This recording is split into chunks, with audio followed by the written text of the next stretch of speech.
Hey guys, I'm Songbird, and this is the last video in a series of all the stuff that's going into my backpack for the final 600 miles of the Appalachian Trail this summer. Everything that I'm going to cover in this video rides in this little mesh bag inside my backpack unless I'm using it. This mesh bag is actually my bug head net, but it serves as a ditty sack to store all my miscellaneous items so they're not floating around randomly in my pack. If you've gotten this far in the videos, watching from the beginning, you can probably tell I'm not a stuff sack fan, so I wanted to make sure that whatever bag I used, it was multi-purpose. First, to talk about the bug head net itself, this thing is a lifesaver when you're on trail. Sometimes it seems like every bug on the planet just wants to get in through your eyes, ears, nose, and mouth.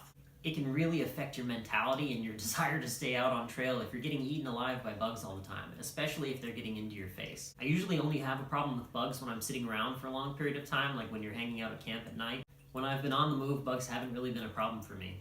When I'm in camp, most of the stuff is going to be being used anyway, so it's not like I have to dump everything out on the ground in order to use the head net. Using the head net is one of the reasons carrying a cap with you on the trail is really nice. A baseball cap with a regular sized brim like this one will do a good job of keeping the mesh off of your face so the bugs can't bite you through it. These head nets are about $1.25 and I really recommend them for anyone going out on trail. They'll do a lot to keep you sane and comfortable when you're at camp at night. Since I'm already wearing my hat, I'm going to talk to you about some of the tools that I found really work well for me on trail and what I'm bringing with me this summer. This is an Olight S1R Baton flashlight. It uses a really nice rechargeable battery and makes use of a magnetic charging cap. So I can plug this into a USB port like the charging brick for my phone and easily charge my light source back up on trail without having to worry about buying replacement batteries. I really like this magnetic tail cap charging feature. It makes it really easy and I don't have to open my flashlight up to take the batteries out and charge it. I used to carry a headlamp with multiple backup batteries, but this handheld flashlight works really well for me on trail. One of the things I like most about it is that it has a half lumen mode, which lets me get around camp at night without waking anyone up or disturbing anybody. This half lumen mode is said to last for 15 days. Now I haven't turned this on and left it for 15 days, but based off of my use in the field, I believe it 100%. I have a lot of confidence in the ability of this to hold charge between towns, and it's really nice that I can just buy a replacement battery for a new season and know that I have a reliable source of light for my hike. Now a half lumen isn't very much and you wouldn't want a night hike with it, so one thing you want with a good trail flashlight or headlamp is to have the ability to get a lot of lumens really easily. If I double click this light, I rapidly get a much brighter light that I can feel on the back of my hand from here. It's really nice to be able to double click and get a really bright light and have the ability to scan around for things that make weird noises in the dark. I don't care how long you've hiked, it's really nice to be able to see what that sound was in the woods. Now most people use headlamps, and if I'm night hiking, I do have trekking poles to deal with. So one of the reasons I like this light in particular is that it works with my hat. The light has a two-way pocket clip on it that lets me clip it onto the bill of my hat. It's really easy for me to just press the button and increase the amount of light coming out. And the light's not so heavy that the brim of my hat wants to fall down all the time. The next tool that I'm always going to have with me on trail is a small Bic lighter. You're not going to be lighting fires all the time, so a small Bic lighter is probably going to be just as good and reliable as a big lighter. I really like lighter colored lighter plastic.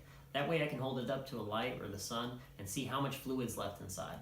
Something that you can use to light a fire with is often considered a piece of safety equipment, but you're probably also going to use the lighter to light your stove if you're cooking, or to burn the ends of any ropes or shoelaces or pack straps that you cut. The next and last item in my tool list is going to be the small knife that I talked about in the last video. It's really nice to have a sturdy little small knife that doesn't weigh a lot. Oftentimes your knife isn't probably going to do more than cut cheese and open small packages. I really like the safety and simplicity of a knife that can't close on my fingers and is just a fixed blade. This knife's only 2 inches, but it's capable of a lot and I can use it for anything I would use a bigger knife for. One thing I use a knife for a lot is for sharpening tent stakes. I actually don't carry dedicated tent stakes anymore, since on the AT it's easy for me to just pick up sticks. Really, it's not even usually necessary to sharpen tent stakes, but where the ground is harder, it can be helpful to have a point on it. This is all the tools that I'm going to be bringing with me this summer. Honestly, I could go a little lighter on each of these items, but I like having really durable, reliable versions of these, since each of these items can be really important if you need them. This is my glow wire guy line. Like I said in the last video, I really like this stuff for how it holds knots,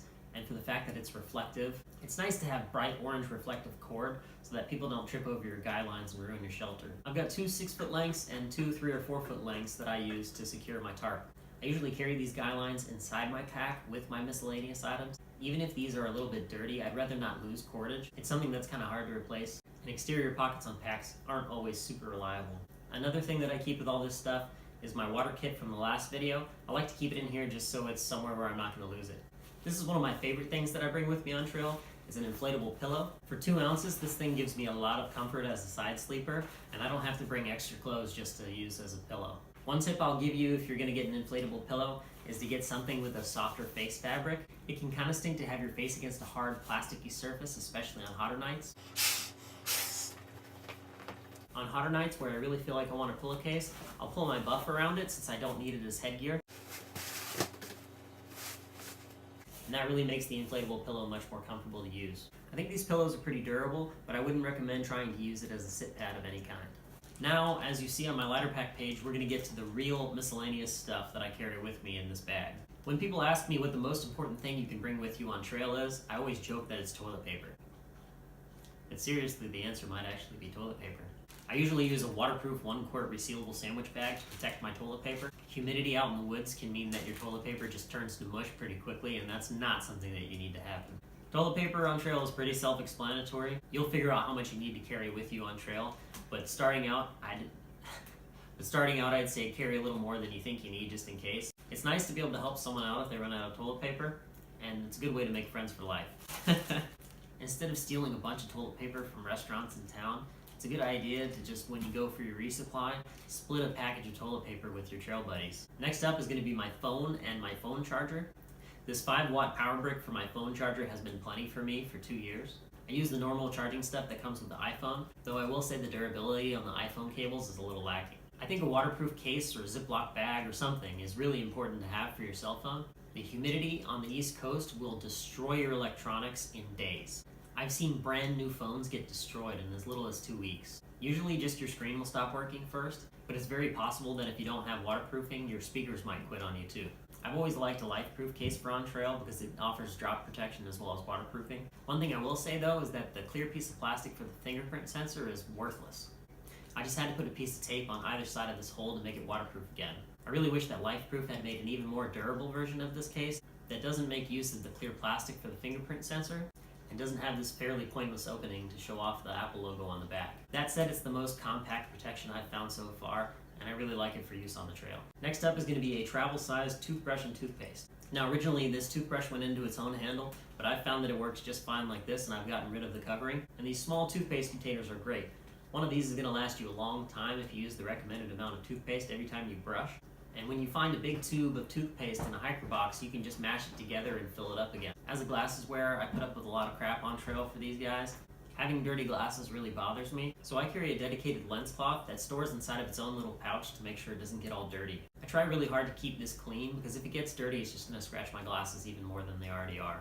The next thing I always try to carry is a patch kit for my inflatable sleeping pad. This is the patch kit that comes with the Thermarest pads when you buy them. Since I have multiple Thermarest pads, I've included multiple patch kits in this little container just because. I've never had a pad pop on me, but I want to be ready if it does.